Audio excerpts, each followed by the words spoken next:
This here is my Packard Bell Teledyne Astronaut.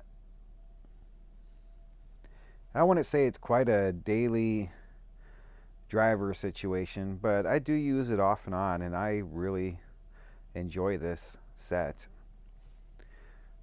I believe it is a very low hour, and as far as I can tell, all original components, including the vacuum tubes. I sort of want to do a maintenance item on this for the B+ high voltage cap to ground for safety. I don't want that to short out or whatnot. So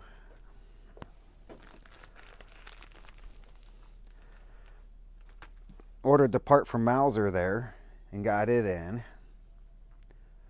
Also, I've noticed here recently that the horizontal width is a little stretched, and there's no horizontal width controls anywhere that I've been able to find on the TV or on the SAMs. Now, there's two identical models of this on SAMs for pretty much the same year. The model of this one on the SAMs is 73, and there's also a 74. So I reckon this TV is probably 73, 72, or 71 or something manufacturer, but I've never been able to find a manufacturer date on this set. However, what's really cool, and I really wish I had the identical version, the 74 SAMs, it's a hybrid transistor vacuum tube set, and that would be, I don't know, I think that'd be pretty cool to have two identical sets, one all vacuum tube and one a combination. This is the all vacuum tube set here. So let's dig into it here. 12333 West Olympic Boulevard, Los Angeles, California. I wonder what's at that address now.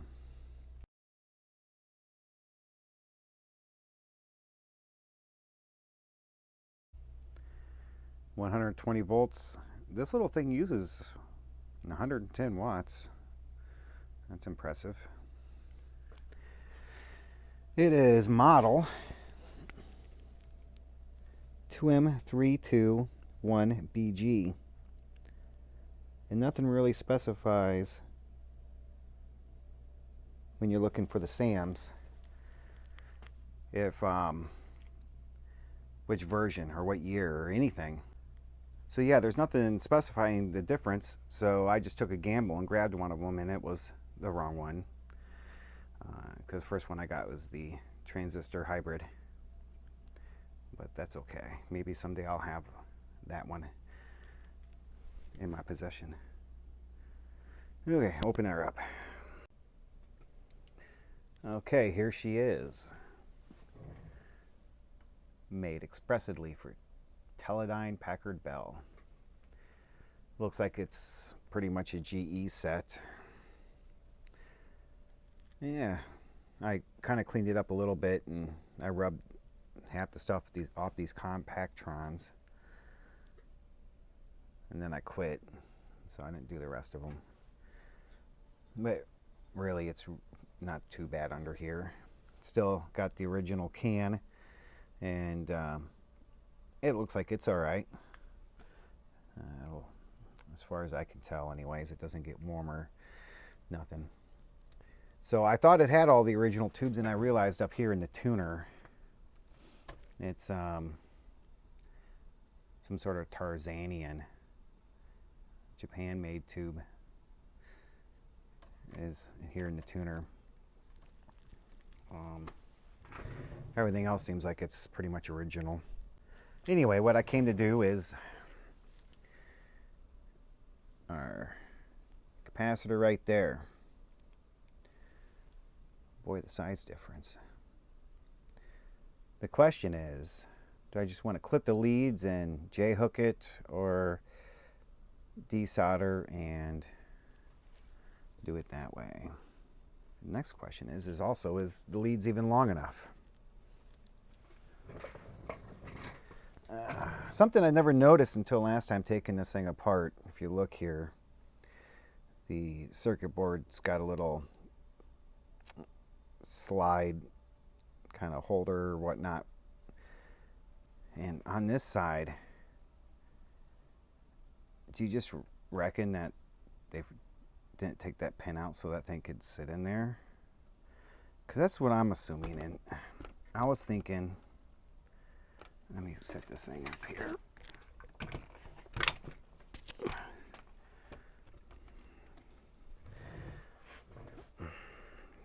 I'm thinking about maybe removing that so the circuit board actually sits in this.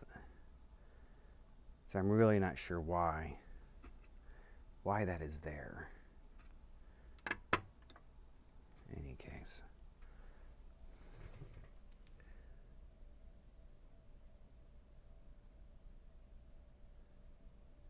It's not too bad looking.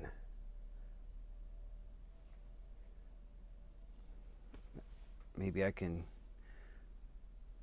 figure out the horizontal width while we got this thing popped open here. Where's my part at? Let's open this thing up and see. All right, 068 out of 1,000.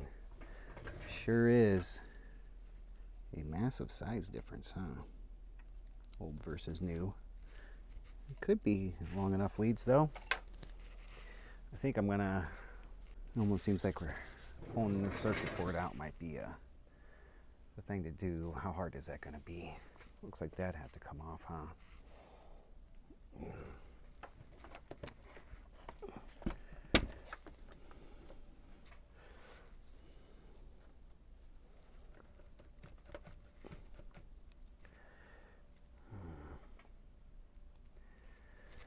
High voltage maybe.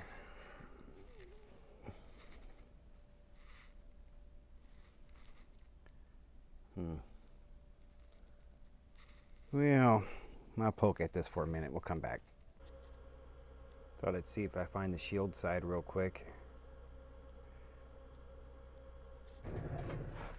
All right, well, there's that. I got the circuit board out.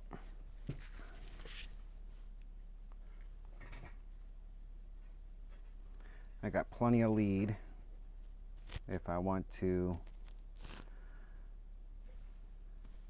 remove this. All right, here's a look-see at the schematic.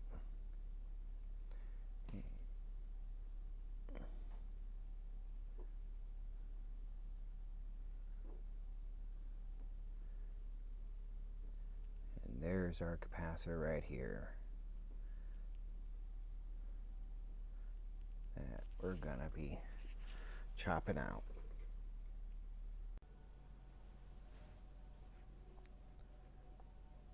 Look who came to help solder.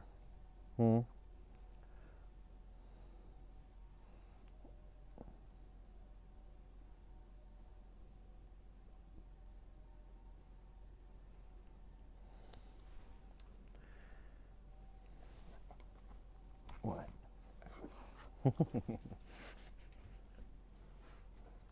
Don't know what it is about this old set that I like so much, but I decided I'd just go ahead and desolder the old one and solder the new one in there.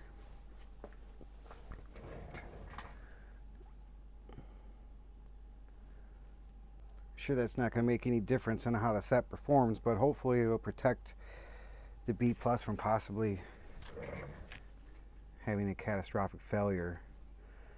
This thing's heavy. I don't know.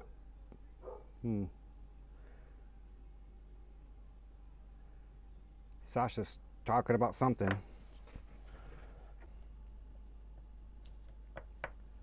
Not that this thing's gonna really tell me a whole lot.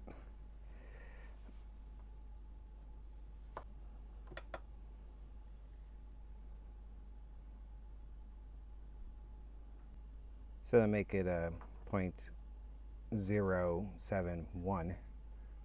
Let me test the new one. Close enough for government work, but here it is.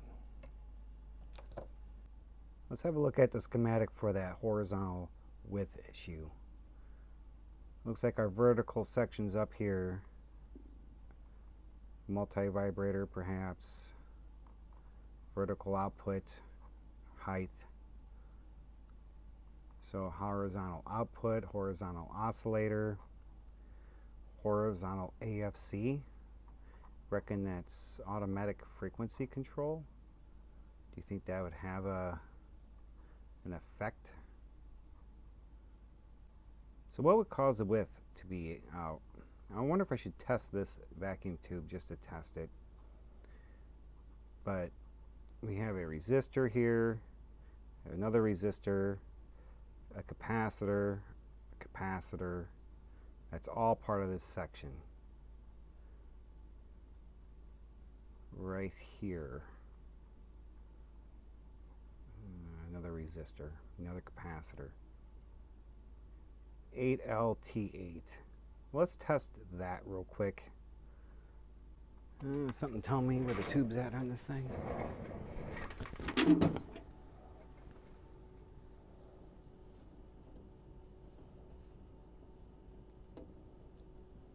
Okay.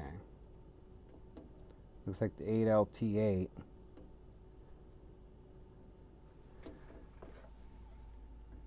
Yeah, I see that 5-star pattern. So it's that little one there.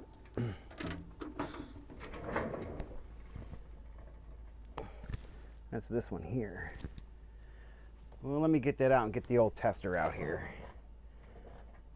8LT8. I got the first section set up here to test.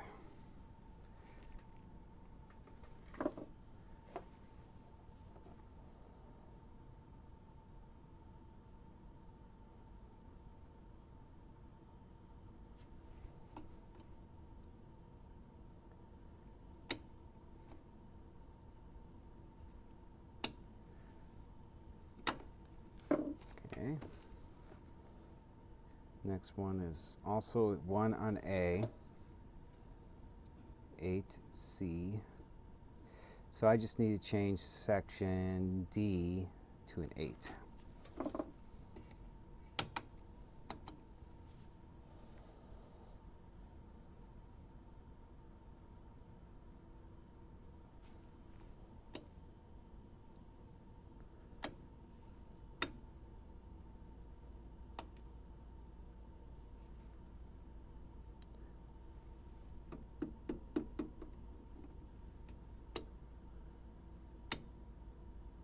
It doesn't look like it goes down quite all the way, does it?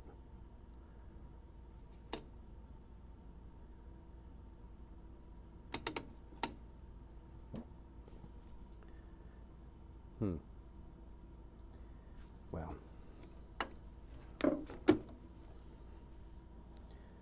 Alright. Next we got, reset that. It is 6, 7, and 8.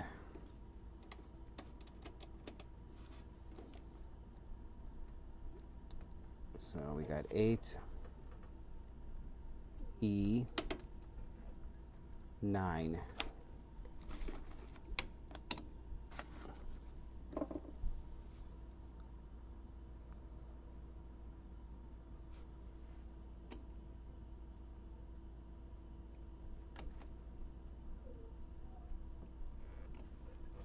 Well, it looks like this tube's all right.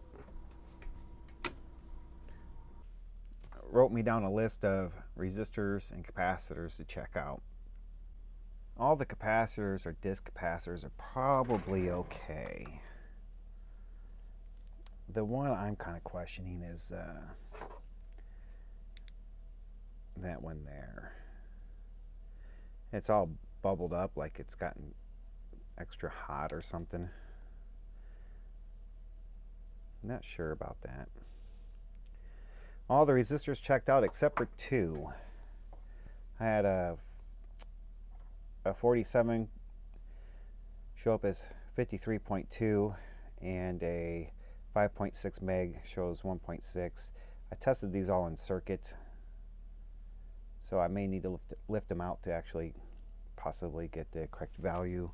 But that's where I'm at so far. Everything else checked out good. I was noticing the excellent quality that the tube doesn't even sit in this tube socket flat because of the wiring tied to the pins right there, even kind of melting the wire just a bit. How awesome is that? I lifted the 47K resistor, and it was indeed way out of spec, so I went ahead and replaced it. I also lifted the 5.6 meg ohm, and it was good, so I soldered it back in place. That only leaves this baked out capacitor, which I'm not 100% sure. But I was thinking about go ahead and fire this thing up, throw the generator on it, and see if it's looking like its horizontal width is, you know, if that resistor made a difference or not. And maybe tackle that in a minute. Apparently I did something. I barely, you can kind of see it flickering there. I mean, you can see it in here in the camera, but not really in person. I got no picture, and this thing has a super bright picture, and when I tested it not too long ago, it tested really strong. So not sure if something going wrong here replacing that and that one resistor. I've done nothing else. I'm not sure what could be wrong.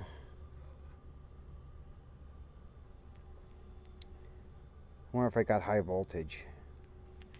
What would cause a super dark picture? I mean, the brightness and the contrast controls aren't doing nothing. And what is the other controls back here? Vertical. I'm not sure what's going on with this thing.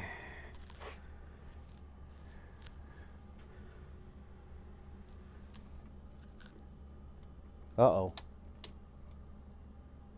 I lost my audio, and I don't see flickering anymore.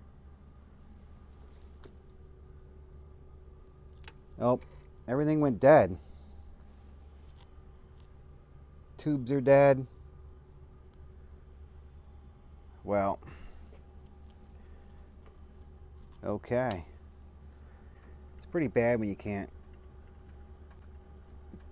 fix something simple without. Okay. Well, thankfully it was an easy fix. The connection to the picture tube I didn't have on all the way. Makes me wonder if the picture tube is also in series with the rest of the tubes and why all the tubes went dark earlier. But thankfully it was not a big issue. So there I am with So again. Okay.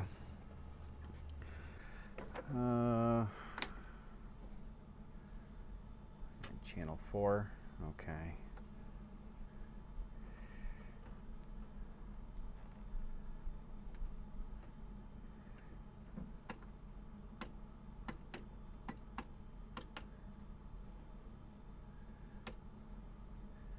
Boy.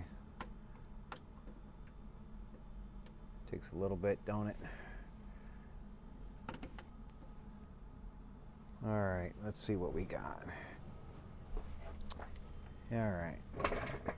Well,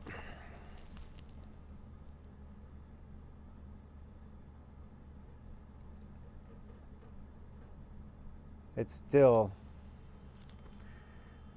I don't got the bars on each side. A little bit on this one now.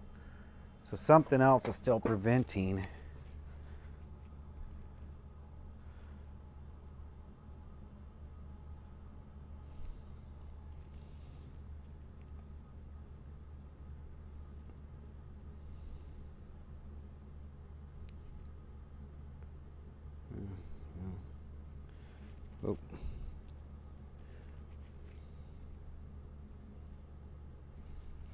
I'll have to play with that a little bit.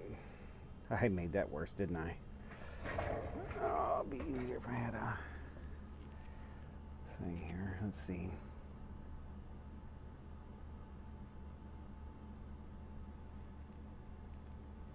I think that looks all right.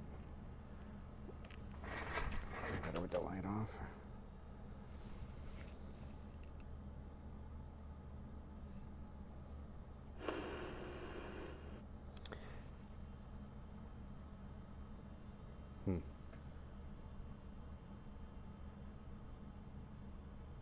It's interesting.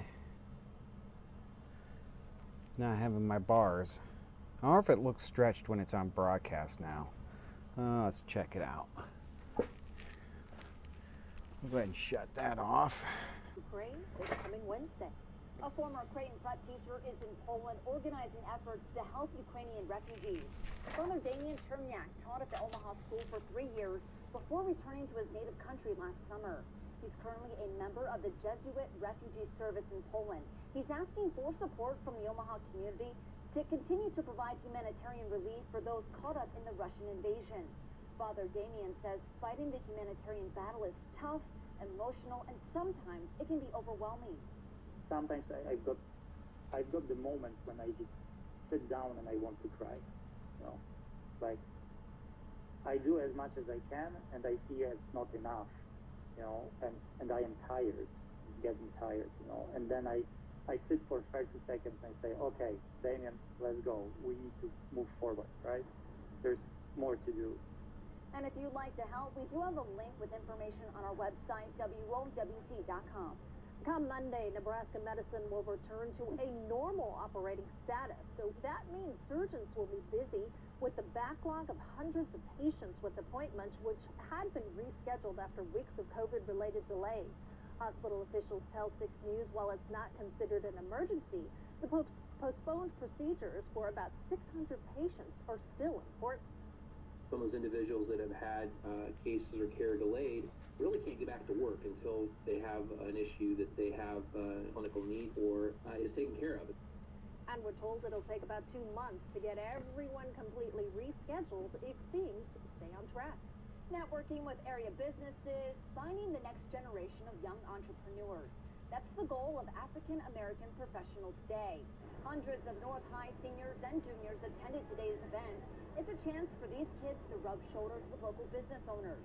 North High senior Shamar Gold is one of those business owners. He recently started his own company, Certified Royalty. It all came with just me wanting to better myself and put myself in a higher position.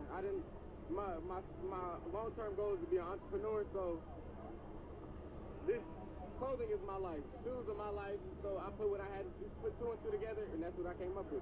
If you asked me a year ago, I wouldn't be able to say I've been in the gym and have everybody surrounding me and wanting to show love and support and loving what I do, telling me it's nice, all the beautiful, man, I can't express it enough. And this marks the 5th year of the African American Professionals Day. The hope is to expand the program to other schools. The 6 on your side tonight suggesting you might want to look for any old lottery tickets that are lying around your home. Following up on a viewer tip, there's an unclaimed $10,000 Mega Millions lotto ticket that was sold at the Quick Trip near the corner of 72nd and Military Road. This was back in January, and it needs to be claimed by July 6th. I'm going to go look right after we get off set. Maybe it's one of ours. I don't know. Maybe. We shall check. All right, coming up, preparing metro area youth for the working world has always been a key to advancement. We know that we've made a positive impact on our young people, and then they turn around and make positive impacts in the community.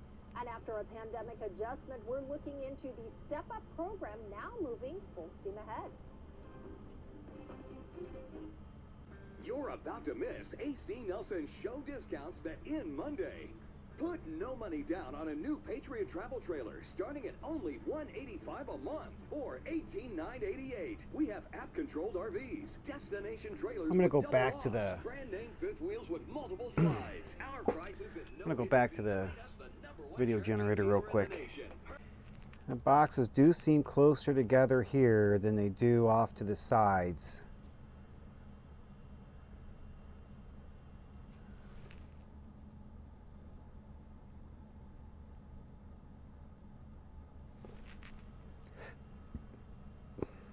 It's not real bad.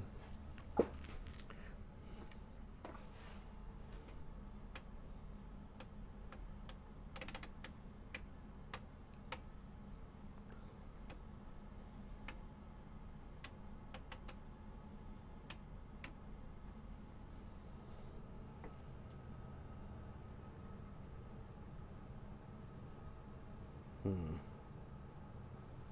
wonder if I can get to that capacitor.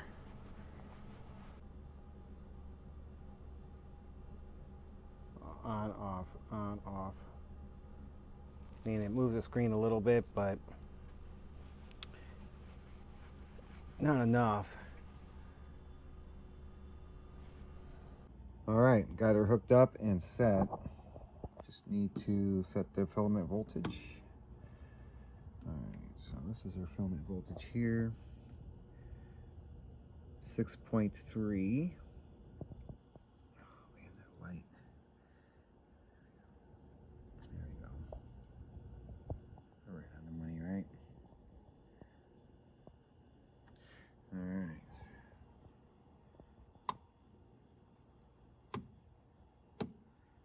Cut off.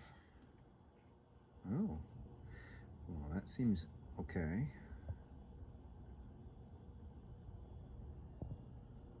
All right. Oh yeah. Look how good that is. That doesn't surprise me. As nice as this picture looked, really good brightness. Yeah.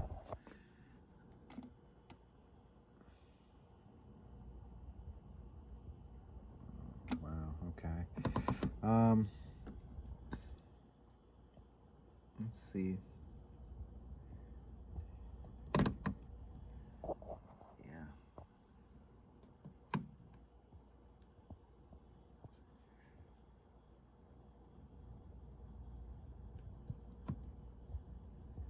Wow, that's pretty good. That's really good. This must be a really low hour set. I'm under 5 volts. Let's go 4.5.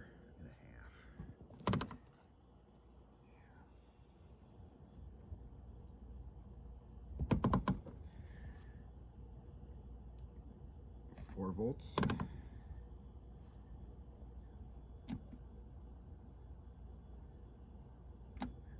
That almost seems like it's too good. This thing must have never been used. Let's go down. That's as low as it'll go. 3, 3.5. The emissions are still good. Wow.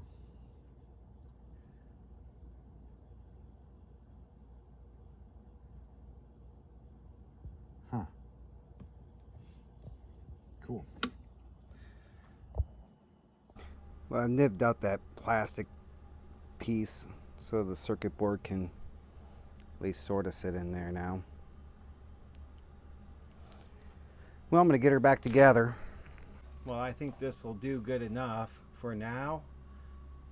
If anyone out there has an idea about the horizontal width, drop me a message. I'm kind of curious to see if I can get that dialed in a little better on this set. Otherwise, it's looking pretty good. In one swipe. Yes. For our floors, Sweeper's heavy-duty cloths easily trap dust, dirt, and hair, locking it in. See you, dust. And Swiffer partners with the American Lung Association to support clean air. Now at Menards, save big money on flooring and get 11% off everything. IBC sheet vinyl flooring is a great way to enhance the beauty of your home. It's durable, waterproof, and easy to install. Add comfort to any room with new carpet from Shaw Floors. It's soft, luxurious, and stands up to active lifestyle. Get 11% off all sheet vinyl and carpet. Save 11% on everything right now at Menards.